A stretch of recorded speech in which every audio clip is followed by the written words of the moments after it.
Hello YouTube, SentinalhMC here for what I guess you can consider episode 41 of my RotaryCraft tutorial series. But today, we're not talking about anything new, any new machines. What we're talking about today are the version 25 patch notes for RotaryCraft as they pertain to machines that I have covered already in this series.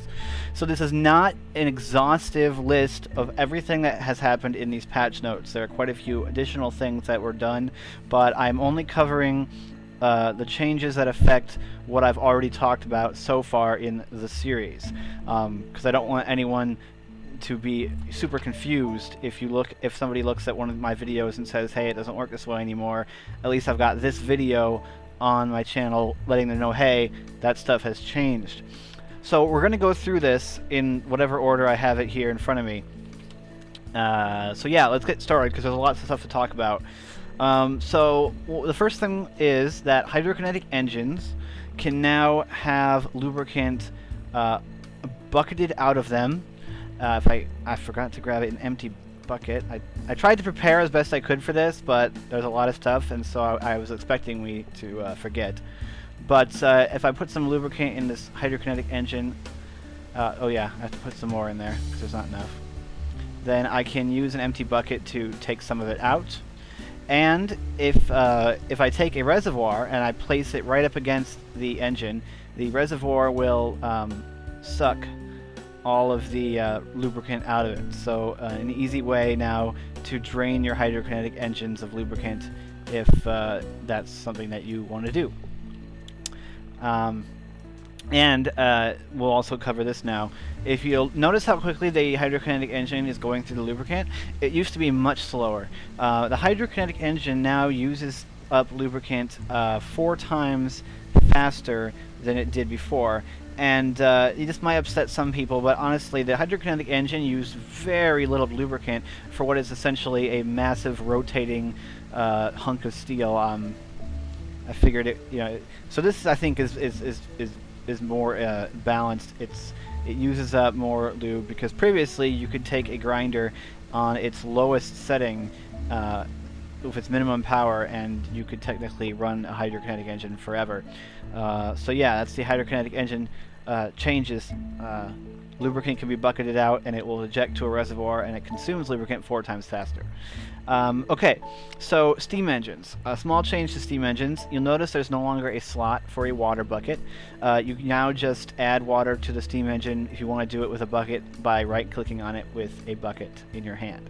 So previously you had to go into the steam engine, place a bucket in a little slot, and it would go in, and that was really annoying. And so now if you want to use buckets to put your water in, it's much more convenient. So it's a great little change. The same thing has happened with gearboxes. Gearboxes used to have a little slot here for lubricant buckets. That's no longer the case. Just right-click on a gearbox with a bucket of lubricant, and the lubricant will go in.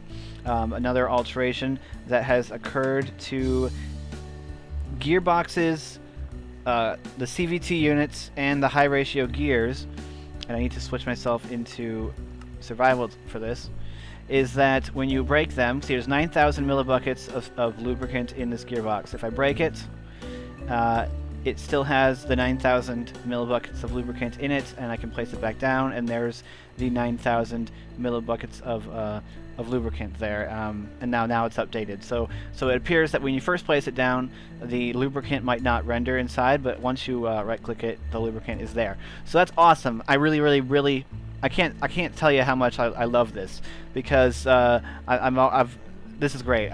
Oh my goodness, I love that change. That's definitely one of my favorite changes in this version, the fact that you can now just move the gearboxes around without losing the lubricant. Really awesome. The Bedrock Breaker has had a little change in its behavior. It used to be that the Bedrock Breaker could mine 4 bedrock blocks in front of it, but now it can mine infinitely long in front of it. So it seems that the best way to place the Bedrock Breaker now would be to let me get a Bedrock Breaker. Wait, I can't middle click on it. So, oh wait, that's because I'm in survival mode still. Ha. So the Bedrock Breaker, it now appears the best way to do it is to break a block of bedrock and then place your Bedrock Breaker like this. And so previously the Bedrock Breaker could break this block, this block, this block, and this block. Now it will just keep going, apparently forever, and constantly breaking blocks and gathering bedrock, which is very nice. It means that you can place your Bedrock Breaker and you'll never have to move it. Well, it might not mean that, but it sounds like it does. I assume that the boundaries of rendered chunks might come into effect there or something, but I have no idea. Also, yeah, another thing. Also, the Bedrock Breaker recipe has changed. Used to be the Bedrock Breaker required only the diamonds, the steel, the plates, and then obsidian, but now requires tungsten in its recipe. So you now do require tungsten to build the Bedrock Breaker, so you're going to have to get your hands on some tungsten, which is, if you remember, you get it by running redstone or through an extractor.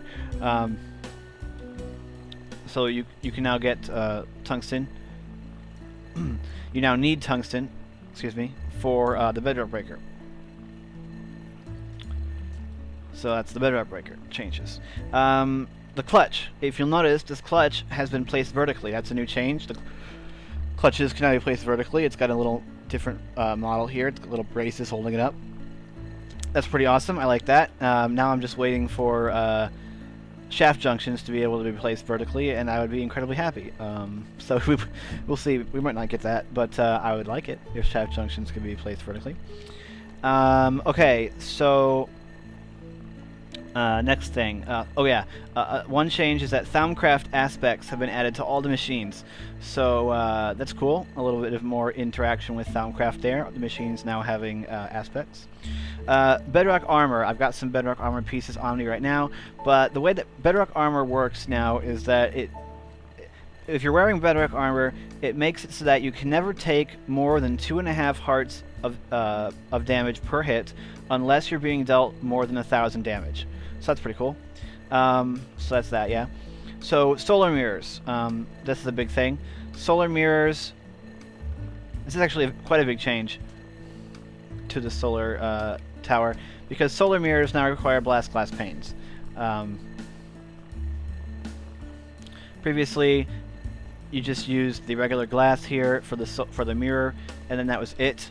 But now you do require blast glass panes, so you're gonna have to make yourself some blast glass in order to get the solar mirror, which means that before you can build the solar tower, you're going to need the pulse jet furnace. So it's a bit of a change to the tech tables there, or the tech progression. Okay, what else we have here? Well, got a lot more. Just got to find where I was. 16x gear units can now be made from 2 4x units. If you remember my gearbox episode, you used to have to use an 8x and a 2x, and the 4x would not work. But now, if you want to do it with two 4x gear units, you can. You put 4 shaft units with 2 4x gear units, get you the 16x gear units. So you can do that now. That's cool. Okay, the friction heater now works on the compactor. If you remember my compactor video, all I did to get it up to temperature was put lava under it, but now you can use the friction heater for it. And you see that the temperature is rising on the compactor. The friction heater is now able to heat those up. That's cool. Okay, the pulse jet furnace now shows accelerant levels in Wayla. Wayla, if you didn't know, is what the name of this cool box that shows up at the top of the screen to show you some interesting information. And if you'll notice down at the bottom, it says accelerant empty, so you can now see accelerant levels in Wayla. That's cool. We already talked about the block cannon in the block cannon episode. This is a big one. This is a doozy. All bedrock-related crafting is now done in the blast furnace. So what we're talking about here is things like, if you remember back when we crafted our things from bedrock, like bedrock tools and bedrock armor, you could just build these bedrock ingots in the blast furnace and then craft this in a crafting table. You can no longer do that. If I come over to this crafting table and I try to craft some bedrock boots, it doesn't work. You now have to use the blast furnace. So you use the 9x9 square just like a crafting table. If I place these 4 bedrock alloy ingots, now it will start crafting, and once this finishes, I'll have a pair of bedrock boots.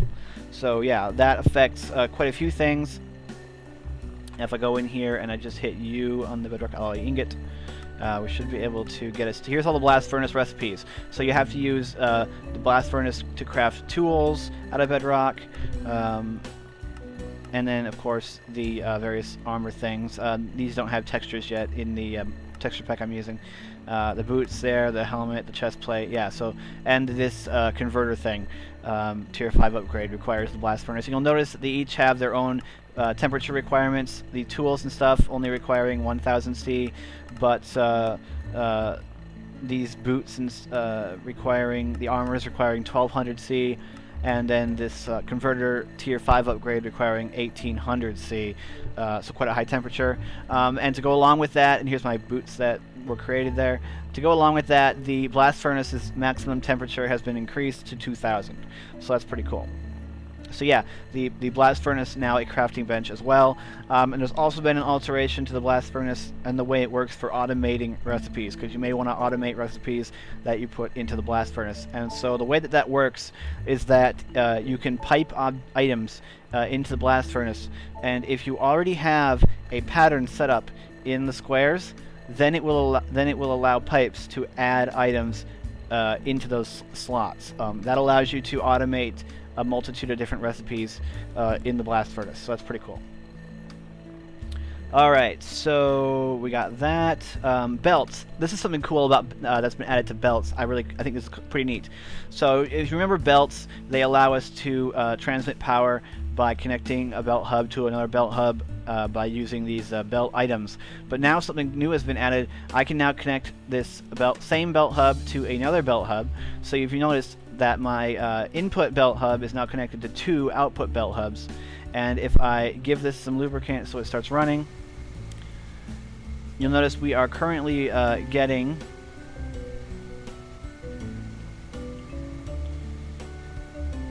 that's interesting. We're currently getting 226 Newton meters, and what's happening is that we're getting the 113 Newton meters on this side, which is what we should be getting. For some reason, I'm still getting the 226 on this side. That's odd. That wasn't happening earlier, but okay. But as you can see, the single belt hub is outputting power to 2 other belt hubs and splitting it. I'm not really sure why this one is still getting the full power. Maybe that's, I don't know, that's weird. We'll talk about this later. Okay, so that's going just like that. Okay, so that's the belt hub cool thing. It can now split power. That's pretty neat. And belts now slip more if wet. So I guess if it's raining and the belts get wet, they tend to slip more. If you remember from earlier, the belts will slip if you put too much power into them. And I guess the slippages now happen more often if they're wet. So Bedrock helmets now come with Respiration 3. If you notice there, it has Respiration 3 on it by default. That wasn't there before, so that's a nice little addition. Makes the Bedrock helmet even better. Straight up buff to that. Fixed landmine, spider eye, and glass effects. So if you remember from my landmines video, the spider eyes weren't doing anything. They weren't adding any effects to landmines. But now, if I go ahead and step on this, you'll notice that in addition to the nausea and blindness, I now have poison. So that now works properly.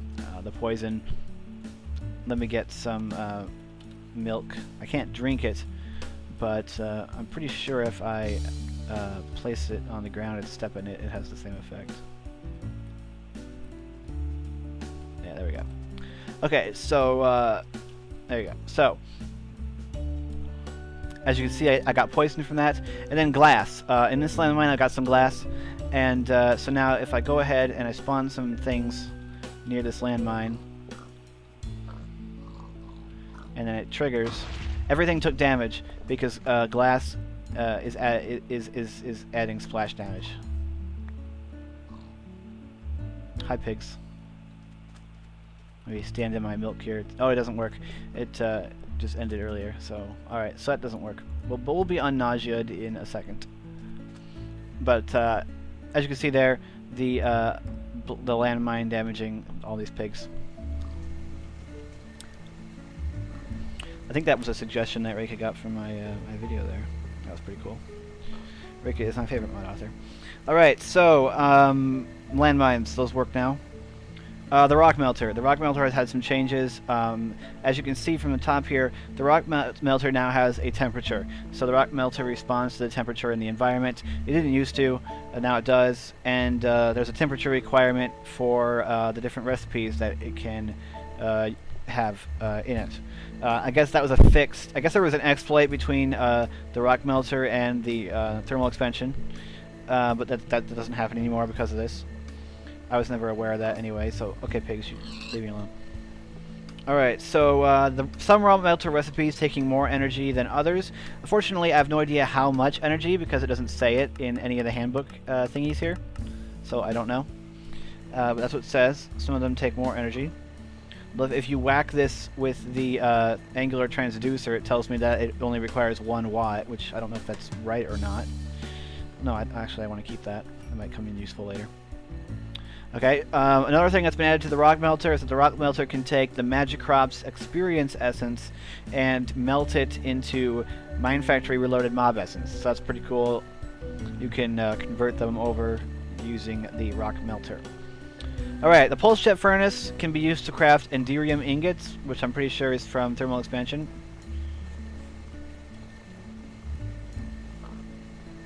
Nope, yes, thermal expansion, Enderium ingots. If I go into...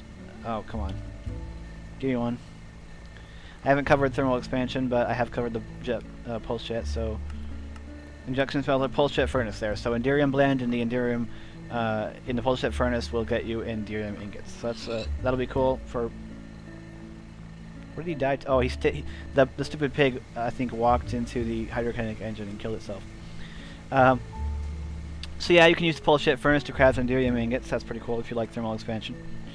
The heat ray now requires blast glass. So yeah, that was something that was changed.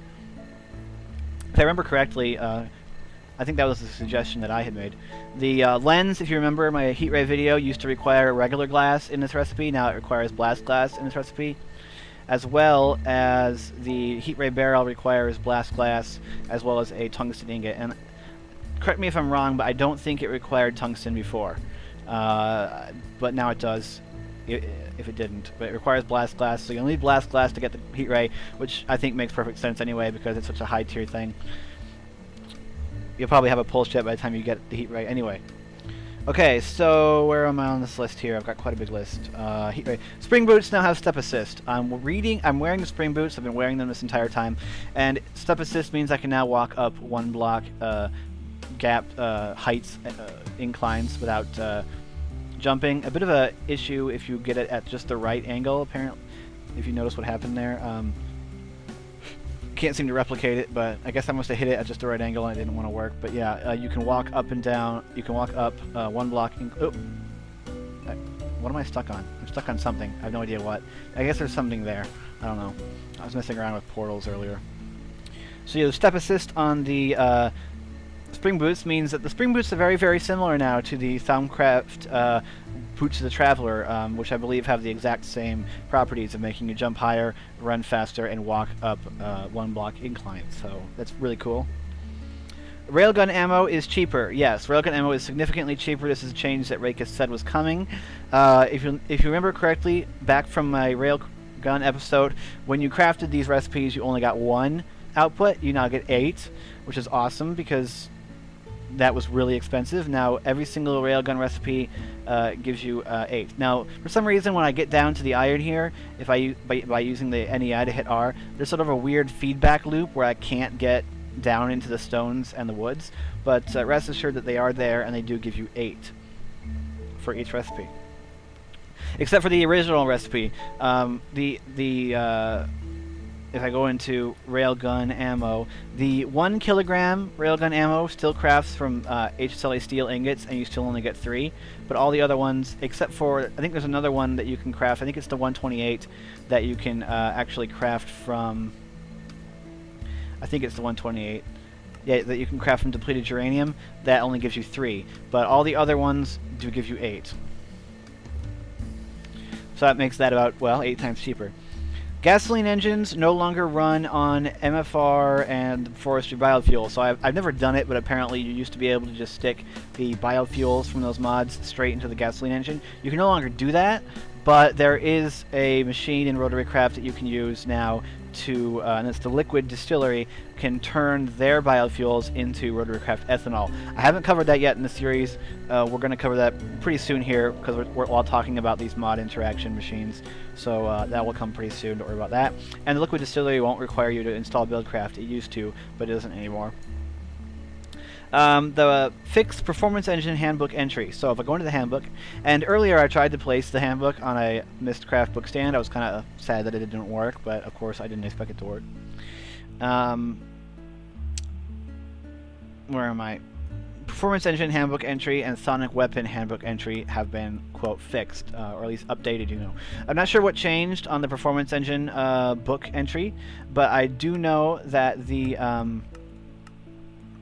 sonic weapon book entry had this page updated and changed. If I remember correctly, this was the one where the formula was incorrect. This number wasn't actually there, the -262 thing, so it was leading to some weird power calculations, but now it's there. Now this equation is correct. And I think that Reika said that he was going to make these numbers that were down here easier to understand. So we've now got it at blindness is at 18,075 watts per meter squared, and all these things. So these two machines having their handbook entries updated. Fixed singularity and fan range equation at 2 kilowatts. I don't know what that means, but if it's a fix, it must be a good thing. Increased blast furnace max temperature to 2,000. We covered that. Slowed shaft power bus lubricant consumption. Okay, that's a big one. So if you remember correctly, the shaft power bus controller was actually chewing through lubricant at a fairly rapid pace, which was kind of funny because it wasn't doing anything or doing much. But if you notice here, you can compare the two videos if you want. This thing is now using the lubricant much slower, much more slowly. But also, the consumption rate on the lubricant for the shaft power bus is now dependent on the size of the shaft power bus. So I don't know if I can get it to do it. It doesn't seem to.